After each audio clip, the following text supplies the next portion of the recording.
আল্লাহর অনেক সুন্দর সুন্দর নাম আছে, এগুলো ধরে ডাকতে বলা হয়েছে। আর যারা আল্লাহর নামের বিকৃতি করে তাদেরকে বর্জন করতে বলা হয়েছে। আপনি আল্লাহর নামের জিকির যখন করবেন, আপনি আমার আল্লাহর নামের বিকৃতি করতে পারবেন? বারোয়াখালীর ভাইয়েরা বুঝে থাকলে আওয়াজ দেন, আল্লাহর নামের বিকৃতি করা যাবে? আপনি যখন জিকির করবেন স্পষ্ট শব্দে আল্লাহর নামটা বোঝা যেতে হবে।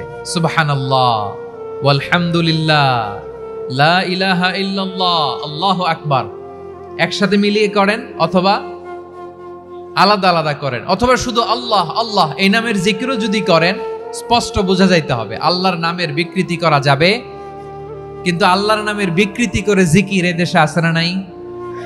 আছে। দেখবেন জিকিরের মধ্যে হুই হুই হুই হুই হুই এরকম করতেছে, আছে না নাই? সবাই মিলে লাফাচ্ছে, দফাচ্ছে, মাথা ঝুলাচ্ছে, আর কি কি যেন বলে, ওইটার মধ্যে আমি আল্লাহর নাম খুঁজে পাই না, এরকম আছে না নাই? হ্যাঁ, হই হই করে কিম্ভূত কিমাকার অদ্ভুত আওয়াজ করে তারা জিকির করে, সেখানে আল্লাহর নাম নাই। এই জিকির আল্লাহর কাছে গ্রহণযোগ্য হবে? আল্লাহ বলেন ওয়াযারুল্লাযীনা ইউলহিদুনা ফি আসমাইহি, খবরদার আমার নামের যারা বিকৃতি ঘটায় তাদেরকে তোমরা বর্জন করো। এজন্য জিকির যখন করব সুস্পষ্টভাবে আল্লাহ তাআলার নাম সেখানে থাকতে হবে, ঠিক কিনা বলেন? আবার আল্লাহ বলেন যেমন মনে চায় তেমন জিকির তোমরা করো না। ফাযকুরুল্লাহা কামা আল্লামাকুম মা লাম তাকুনু তা'লামুন, তোমরা জানতে না, আল্লাহ তোমাদের জানিয়েছেন কেমন করে আল্লাহর নামের জিকির করতে হয়, যেমন আল্লাহ শিখিয়েছেন তেমন করে আল্লাহরে ডাকো, ঠিক কিনা বলেন? আল্লাহ তাআলা যেমন শিখিয়েছেন তেমন ভাবে আল্লাহ তাআলাকে ডাকতে হবে, ঠিক ওই পদ্ধতিতে আল্লাহ তাআলার নাম যুক্ত হবে। কোন পদ্ধতিতে সেটাও আল্লাহ বলে দিচ্ছেন। আল্লাহ তাআলা বললেন ওয়াজকুর রাব্বাকা ফি নাফসিকা তাদাররুআন ওয়া খীফাতান ওয়া দুনাল জাহরি মিনাল কওলি বিল গুদুই ওয়াল আসাল ওয়া লা তাকুম মিনাল গাফিলিন, খবরদার আল্লাহর নামের জিকির করো, আল্লাহকে ডাকো। ফি নাফসিকা মনে মনে, তাদাররুআন সবিনয়ে, খীফাতান ভীত বিহবল চিত্তে, দুনাল জাহরি মিনাল কওল অনুচ্চ স্বরে অনুচ্চ আওয়াজে। এভাবে আল্লাহর ডাকলে সেই ডাকা কবুল করে নিবে কে? তাহলে আল্লাহকে জপতে হবে মনে মনে, সবিনয়ে, ভীত বিহবল চিত্তে, অনুচ্চ স্বরে, এভাবে জিকির করতে হবে। বিষ্ণু ইসলাম এবং বিশ্বনবীর সাহাবারা ঠিক এই পদ্ধতিতে আল্লাহ তাআলাকে ডাকতেন।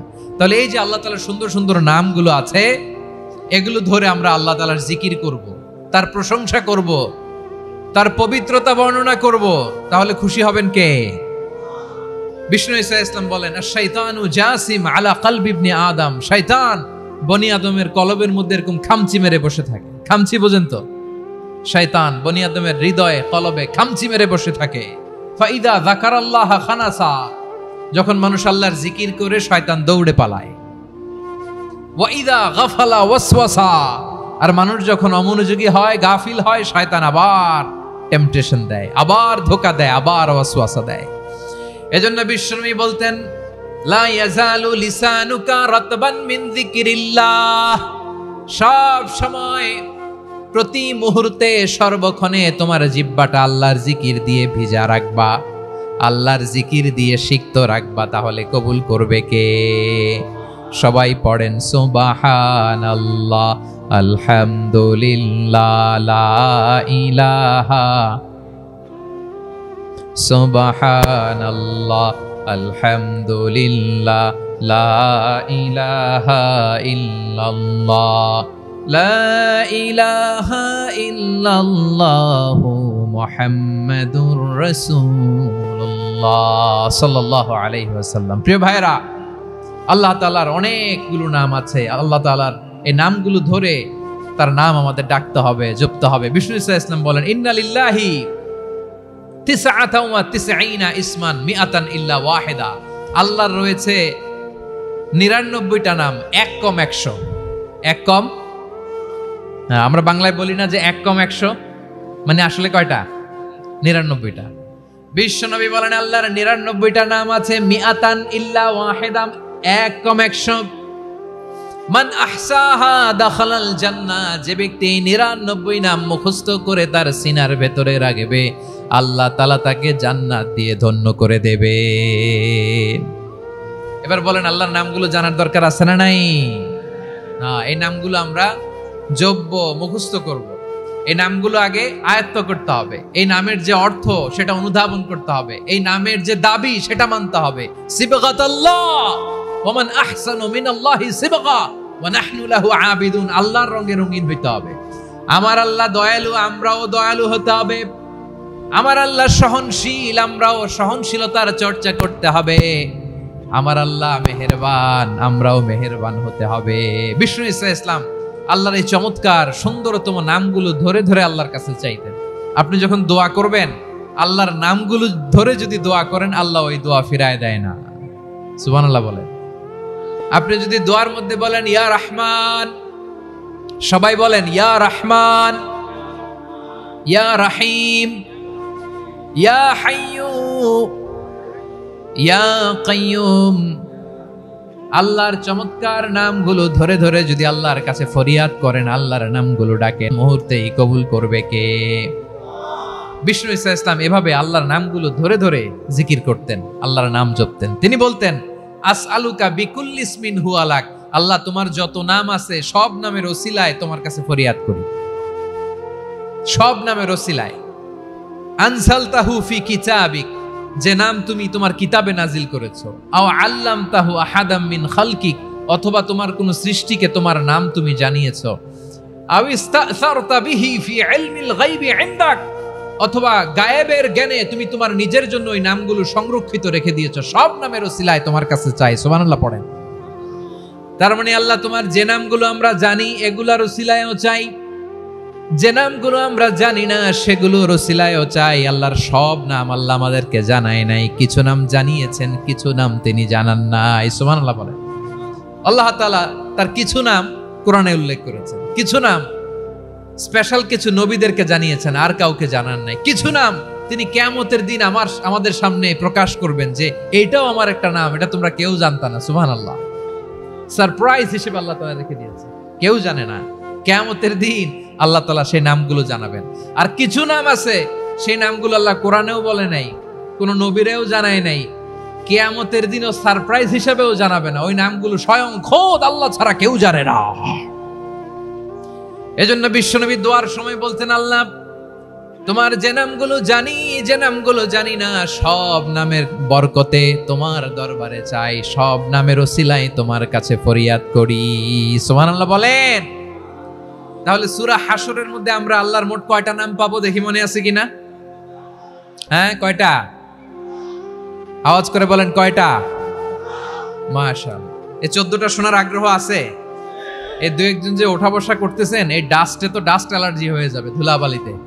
আসার সময় তো অনেক ধুলা খাওয়াইছেন আমার এই জায়গায়। একটু শান্ত হয়ে বসেন, আমরা শান্ত হয়ে বসি, অল্প কিছু সময় কিছু কথা আলোকপাত করব, তারপর আমরা বিদায় নিব। উঠবো না, কেউ দাঁড়াবো না, উঠবো না। সেই গতকাল থেকে, গত রাত থেকে আমি দেখেছি তো আপনাদের কাণ্ড কারখানা, ভিডিওতে দেখেছি, কাঁথা বালিশ নিয়ে গত রাতে চলে আসছে। তো অনেক কষ্ট করে অনেক সময় অপেক্ষা করেছেন, আর অল্প কিছু কয়েক মিনিট আপনারা বসেন, আমরা একসাথে বিদায় নেব ইনশাআল্লাহ। তাহলে প্রিয় বারুয়াখালীবাসী, বলেন তো সূরা হাশরের শেষ 3 আয়াতে আল্লাহর কয়টা নামের দেখা মিলবে? সবাই একসাথে আওয়াজ করে কয়টা? আসুন আমরা শুরু করে দিই। আল্লাহ তাআলা বলছেন, হুয়াল্লাহুল্লাযী লা ইলাহা ইল্লা হুয়া আলিমুল গায়বি ওয়াশ শাহাদাতি হুয়ার রহমানুর রহিম। আল্লাহ বলেন হুয়াল্লাহ, তিনি হলেন আল্লাহ, আল্লাযী লা ইলাহা ইল্লা হু, তিনি ছাড়া কোনো ইলাহ নাই। আছে নাকি? বারুয়াখালীবাসী আওয়াজ করে বলেন তো দেখি, আমাদের ইলাহ কয়জন? আরো জোরে বলেন। একজন হইলে ভালো না বেশি হইলে ভালো? ওয়া ইলাহুকুম ইলাহু ওয়াহিদুন লা ইলাহা ইল্লা হুয়ার রহমানুর রহিম। আল্লাহ বলেন তোমাদের ইলাহ হলো একজন, তিনি ছাড়া কোনো ইলাহ নেই, তিনি দয়াময়, তিনি মেহেরবান। ইলাহ যদি একজন না হয়ে দুইজন হতো, ঝামেলা আছে না নাই? লাউ কানা ফীহিমা আলিহাতুন ইল্লাল্লাহু লাফাসাদাতা, আকাশ এবং জমিনের মধ্যে ইলাহ একজন না হয়ে যদি মাত্র দুইজন হতো, আকাশ জমিন ভেঙে খান খান হয়ে যেত। ঠিক কিনা বলেন? দুইজন ইলাহ হইলে খান খান হয়ে যেত। আমাদের রব একজন হইলে ভালো না বেশি হইলে ভালো? কথা বুঝতেছেন? আরে একজনের তো মন জোগায় চলতে পারি না, ঠিক কিনা? হ্যাঁ, একজন, তিনি যে আদেশগুলো দিয়েছেন আমাদের দুর্বলতার কারণে আমরা তো পারি না। যদি 10 জন হইতো, ওই 10 জনের হ্যাপি করতে পারতাম, তাদেরকে স্যাটিসফাই করা যেত এত সহজে? 10 জনের 10 নিয়ম থাকতো। একজন বলতো আমার সেজদা দিবি সকালে, আরেকজন বলবে আমার জন্য নামাজ পড়বি 3 বার, আরেকজন বলবে আমার জন্য যাকাত দিবি এতবার, আরেকজন বলতো আমার জন্য কুরবানি দিবা এতবার। তাহলে আমাদের জন্য কঠিন হয়ে যেত, ঠিক কিনা? যদি ইলাহ একজন না হয়ে একাধিক হতো, একজন বলতো না আমি মহাবিশ্ব এভাবে চালাবো, আরেকজন বলতো না আমার মন চায় এভাবে, আমি এভাবে চালাবো, একজন বলতো সূর্য আমি পূর্ব দিকে উঠাবো, আরেকজন বলতো না আমি দক্ষিণ দিকে উঠাবো, আরেকজন বলবে না আমি উত্তর দিকে উঠাবো। এরকম আছে না নাই? ঝামেলা লেগে যেত। এজন্য বেশি রব হইলে আমাদের জন্য ঝামেলা, খোদা বেশি হইলে আমাদের লস। একজন হওয়াতে আমরা বেঁচে গেছি। বারোয়াখালীবাসী আওয়াজ করে না, কথা বলে না। রব খোদা একজন হওয়াতে আমাদের সুবিধা হয়েছে না? এজন্য আল্লাহ বলেন লা ইলাহা ইল্লাহু, তিনি ছাড়া তোমাদের কোনো ইলাহ নাই, তিনি একজন। লা ইলাহা ইল্লাহু আলিমুল গায়বি ওয়াশ শাহাদা, তিনি প্রকাশেরও মালিক অপ্রকাশেরও মালিক। তিনি যেটা ওপেন এটাও জানেন, যেটা গোপন সিক্রেট ওইটাও জানেন। আলিমুল গায়বি ওয়াশ শাহাদা, তিনি গায়েবের মালিক, গায়েবের জ্ঞানী, যেটা দেখা যায় না, অদৃশ্য, জানা নাই, এটাও তিনি জানেন। এগুলো জানতে তার কোনো মাধ্যমের প্রয়োজন হয় না। অতীতে কি হয়েছে, বর্তমানে কি চলছে, ভবিষ্যতে কি হবে, সব তার জ্ঞানের ভেতরে আছে না নাই? এজন্য আল্লাহ বললেন আলিমুল গায়বি ওয়াশ শাহাদা, তিনি গায়েবের জ্ঞান রাখেন, তিনি দৃশ্য জগতের জ্ঞান রাখেন, তিনি প্রকাশ্য জগতের জ্ঞান রাখেন, তিনি গোপন জগতের জ্ঞান রাখেন। তার কাছে কোনো কিছু গোপন নাই, ঠিক কিনা বলেন? হুয়ার রহমানুর রহিম, তিনি হলেন দয়াময়, তিনি হলেন মেহেরবান। এই যে শুরু হলো 14 নামের প্রথম দুইটা, আর রহমান আর রহিম। হুয়ার রহমানুর রহিম, তিনি হলেন the most gracious, the most merciful, তিনি দয়াময়, তিনি অতিশয় মেহেরবান। সুবহানাল্লাহ বলেন। তার দয়ার কোনো শেষ নাই, তার মায়ার কোনো শেষ নাই। আল্লাহ, তাহলে 14টা নামের মধ্যে কয়টা পাইলাম? একটা কি? আর রহমান। বারোয়াখালীবাসী বুঝে থাকলে আওয়াজ করে বলেন, প্রথমটা কি? 2 নাম্বার আর রহিম। আওয়াজ করে বলেন 2 নাম্বার। আওয়াজ করে সবাই গলা ছেড়ে দিয়ে উত্তর দেন তো, প্রথম নামটা কি? দ্বিতীয় নামটা? আর রহিম। রহমান আল্লাহর one of the major names. আল্লাহর মৌলিক নামগুলোর মধ্যে গুরুত্বপূর্ণ একটা নাম হচ্ছে রহমান। গুরুত্বপূর্ণ নাম কি? রহমান, দয়ার সাগর, মায়ার সাগর। রহমানুন ফিদ দুনিয়া ওয়া রহিমুন ফিল আখিরা। এই দুনিয়ার জন্য আল্লাহ রহমান, দুনিয়াতে আল্লাহ সবাইরে দয়া করে, কাফিররেও করে, মুসলিমরেও করে। আর আখিরাতের জন্য তিনি রহিম, সেখানে কাফির মুশরিকদের জন্য আল্লাহর পক্ষ থেকে কোনো দয়া থাকবে না। চিল্লায় বলেন ঠিক কি না? এজন্য আল্লাহ বললেন আমার মৌলিক একটা নাম হলো রহমান। আল্লাহর পরে অন্য কোন নাম দিয়ে যদি তোমরা আমার নাম প্রকাশ করতে চাও, জপতে চাও, ডাকতে চাও, তোমরা রহমান নামে ডাকো। রব্বুল আলামিন ইরশাদ করেন, কুলিদুল্লাহ আউদুর রহমান আইয়াম্মা তাদউ ফালাহুল আসমাউল হুসনা। আমাকে আল্লাহ নামে ডাকো, কিংবা আমি আল্লাহকে রহমান নামে ডাকো, যে নামেই ডাকো না কেন আমার আছে অনেকগুলো সুন্দর সুন্দর নাম। যে নামেই ডাকো আমি শুনি, ডাকলেই আমি সাড়া দেই। সকালে ডাকলেও সাড়া দেই, দুপুরে ডাকলেও সাড়া দেই, মাঝ রাতেও যদি আমরা বিপদে পড়ি, ডাকলে আমাদের ডাকে সাড়া দেয় কে? সবাই বলুন তো, সাড়া দেয় কে? আবার বিশ্বনবী যখন মক্কায় দাওয়াত দিচ্ছিলেন, তিনি মাঝে মাঝে আল্লাহর নাম বলছিলেন, মাঝে মাঝে তিনি রহমান নাম বলছিলেন। যখন তিনি বললেন ওয়াইদা কিলা লাহুমুসজুদু লিররহমানি ক্বালু ওয়ামার রহমান। বিশ্বনবী মক্কায় যখন মক্কার কাফিরদেরকে কুরাইশদেরকে বলল তোমরা রহমানকে সেজদা দাও, রহমানের ইবাদত করো, রহমানের জন্য সেজদায় লুটিয়ে পড়ো, মক্কাবাসী বলে রহমান আবার কে? রহমান রে তো চিনি না। রহমানকে আল্লাহ চিনি, রহমান চিনি না। মক্কাবাসী কি বলে? কারে চিনে? আল্লাহরে চিনে। কারে চিনে না? রহমান কে তো চিনি না। রহমান আবার কোত্থেকে আসলো? কে Rahman? Who is this Rahman? যখন তারা বলে রহমান রে চিনি না, আল্লাহর গায়রতে আঘাত লেগেছে। আল্লাহ বলে রহমান রে চিনো না, না? তাদেরকে চিনানোর জন্য আল্লাহ ৭৮ আয়াত বিশিষ্ট আর রহমান নামে কোরআনে একটা সূরা নাজিল করেছেন। যখন মক্কার কুরাইশরা বলে আল্লাহ চিনি, রহমান চিনি না, আল্লাহ বলে রহমান রে চিনো না, তাহলে চিনে নাও রহমান নামে তিনি ৭৮ আয়াত বিশিষ্ট কালামুল্লাহ মাজিদে একটা গোটা সূরা নাজিল করে দিয়েছেন। তিনি নাজিল করলেন আর রহমানু আল্লামাল কুরআনা খালাকাল ইনসানা আল্লামাহুল বায়ান। দয়াময় রহমান শেখালেন কোরআন, বানালেন ইনসান, শেখালেন বায়ান। দয়াময় রহমান শেখালেন কোরআন, বানালেন ইনসান, শেখালেন বায়ান।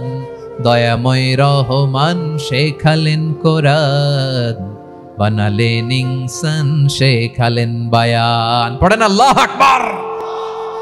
আল্লাহ বলে রহমান কারে বলে চেনো না? শুনে নাও, ৭৮ আয়াত বিশিষ্ট গোটা একটা সূরা নাজিল করে দিলাম, সূরাতু আর রহমান। আর রহমান তিনি দয়ালু, আল্লামাল কুরআন তিনি মানুষকে কোরআন শিখিয়েছেন, খালাকাল ইনসান মানুষ বানিয়েছেন, আল্লামাহুল বায়ান মানুষকে কথা বলা বর্ণনা করা শিখিয়েছেন। পড়েন সুবহানাল্লাহ। গোটা একটা সূরা নাজিল করেছেন, সূরাতু আর রহমান। আমার বারোয়াখালীর ভাইয়েরা, তার নাম হচ্ছে আর রহমান আর রাহিম, মানে দয়াময়, মেহেরবান। তার দয়া যে কত বেশি আপনি কল্পনাও করতে পারবেন না, আপনি কল্পনাতেও আনতে পারবেন না তার দয়া কত বেশি। বিশ্বনবী সাল্লাল্লাহু আলাইহি ওয়াসাল্লাম ফরমান লাম্মা কাদাল্লাহুল খালকা কাতাবা ইনদাহু ফাওকা আরশিহি। আল্লাহ যখন মহাবিশ্বের সব সৃষ্টি করে সারলেন, তিনি আরশের উপরে লিখলেন সাবাকাত রাহমাতি গাদাবি, সাবাকাত রাহমাতি গাদাবি। কোথায় লিখছে? আরশের উপরে। আওয়াজ করে বলেন তো কোথায় লিখেছে? আরশের উপরে আল্লাহ লিখলেন সাবাকাত রাহমাতি গাদাবি। এর মানে হলো আমার দয়ার কাছে, আমার ভালোবাসার কাছে আমার ক্রোধ পরাজয় বরণ করেছে, আমার দয়ার কাছে আমার রাগ কিংবা ক্রোধ পরাজয় বরণ করেছে। মানে আমি আল্লাহর দয়া আছে, আবার আমি আল্লাহর ক্রোধ বা রাগ আছে, কিন্তু আমি আল্লাহর রাগের চেয়ে দয়া বেশি। আওয়াজ করে বলেন আল্লাহর রাগ বেশি না দয়া বেশি? আল্লাহর যদি রাগ থাকতো আমরা বাঁচতে পারতাম? যে পরিমাণে আকাম কুকাম আমরা করি, অপকর্ম করি, অন্যায় করি, জুলুম করে জুলুমের আড্ডাখানা বানিয়ে রেখেছি গোটা দুনিয়াকে, আল্লাহ যদি মুহূর্তে মুহূর্তে রেগে যেতেন আমরা বাঁচতে পারতাম? মহাবিশ্ব সৃষ্টির পরেই তিনি আরশের উপরে লিখেছেন সাবাকাত রাহমাতি গাদাবি, মানে আমি আমার দয়ার কাছে আমি আল্লাহর ক্রোধ, রাগ, ক্ষোভ এটা পরাজিত হয়েছে। সুবহানাল্লাহ বলেন। আবার বিষ্ণু বললেন জাআলাল্লাহুর রাহমাতা মিয়াতা জুজ। আল্লাহ দয়ার ভালোবাসাকে 100 টুকরা করলেন, 99 টুকরা দয়া মায়া ভালোবাসা আল্লাহ নিজের কাছে রেখে দিলেন, আর 1 টুকরা দয়া মায়া ভালোবাসা আল্লাহ গোটা বিশ্বের সবার মাঝে ঢেলে দিলেন। দয়া মায়া ভালোবাসা 100 টুকরা করে আল্লাহ নিজের কাছে রাখছেন কয় টুকরা? সবাই বলেন 99 টুকরা। আর গোটা বিশ্বের সবার মাঝে ভাগ করে দিয়েছেন কয় টুকরা? এবার এই 1 টুকরার নমুনা দেখেন তো পৃথিবীতে। স্বামী স্ত্রীর জন্য কত ভালোবাসা, বন্ধু বন্ধুর জন্য কত ভালোবাসা, গার্লফ্রেন্ড বয়ফ্রেন্ডের জন্য গলায় ফাঁস লাগায়, আছে না নাই? এই এখন গলার আওয়াজ বাড়ছে ইয়াংদের। হুজুর এখন গার্লফ্রেন্ড বয়ফ্রেন্ডের ভিতরে ঢুকছে, এখন আমরা আছি হুজুর। জেগে উঠছে বারুয়াখালী। দেখেন এই তো কয়েকদিন আগেই তো, কত বছরের 12 না কত বছরের এক মেয়ে, কত বছর? 11। ওই দেখেন সব মুখস্থ দুষ্টগুলার, আর কিছু মুখস্থ না থাকলে এগুলো মুখস্থ। 11 বছরের, তারে কি বলবো, তরুণীও তো না, কিশোরী। এই কিশোরী ভালোবাসার টানে বাপ মা থুইয়া চলে গেছে কোথায়। দেখেন ভালোবাসারে আল্লাহ 100 টুকরা করেছেন, 99 টুকরা ভালোবাসা আল্লাহ নিজের জন্য রেখেছেন, 1 টুকরা আমাদের সবাইকে ভাগ করে দিয়েছেন।